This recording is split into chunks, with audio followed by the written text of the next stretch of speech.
Alright, today we're doing a F-body engine extraction. Basically, this 97 formula has got a head gasket issue and zero compression, so causing a no fire situation. Anyways, this is how we remove the F-body engines right out of the bottom. As you can see, it's lifted up, I don't know, about 4 feet in the air.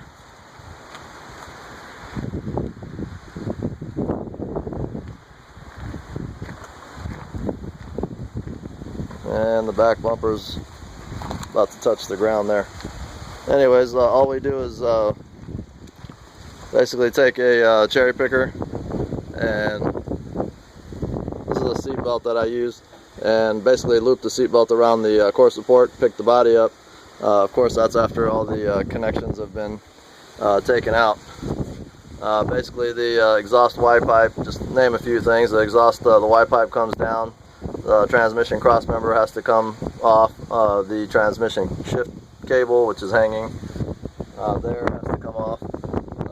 The upper tower bolts, those there's 4 on each side. Those have to come down. And then, of course, your ECM wiring, miscellaneous things like your booster, vacuum hose, your steering joint comes off. And the front sway bar also. The front sway bar just dismounted from the body, from the chassis here. And then, of course, your power leads. Just basic stuff. It's actually pretty easy to take these engines out from the bottom. A lot easier than pulling them out through the top. When they get pulled out of the top, usually scrape something up or break some sensors, or I mean, I've done it both ways. I can do it either way, but this is just the easiest way. And then, of course, obviously these front K-member bolts. And this is what those look like. There's 3 of these on each side, so a total of 6. There's one big one here, one big one here, and then a smaller one down in the back here. And basically, everything else, you got.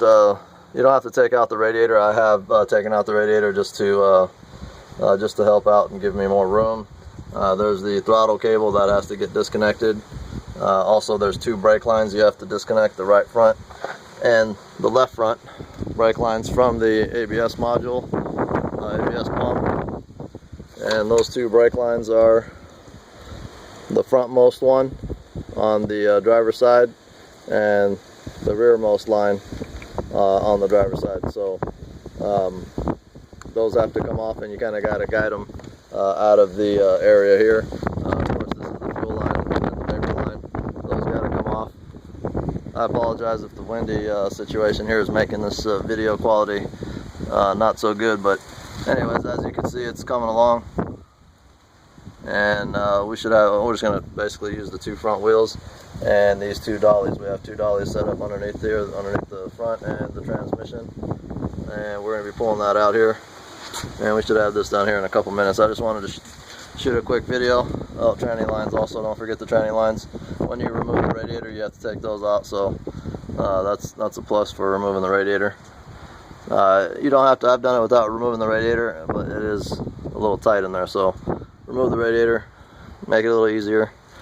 Lower AC line. I wanted to take this engine out as a complete combo. You could take the AC compressor and just move it off to the side and unbolt that and keep your system sealed, but I chose to take that whole thing off this time. So this thing's as complete as it gets as far as taking it out. There's the tranny, the 4L60, and then you can have the drive shaft. Just unbolt the drive shaft from the rear, let it all drop down. So, anyways, pretty simple. Only takes a few hours to get this far. Basically, just trying to swap this engine out with another one that's actually running. I'm not going to take time to sit here and rebuild this one, although it is a pretty nice engine, considering it was grandma driven and it only has 120,000 on it. So I might have this around the shop and rebuild it for something else. But as far as right now, I got another motor going in. It's running good. I'm just going to pop it in here and have a running vehicle here, hopefully within a couple days. Anyways, that's it for now.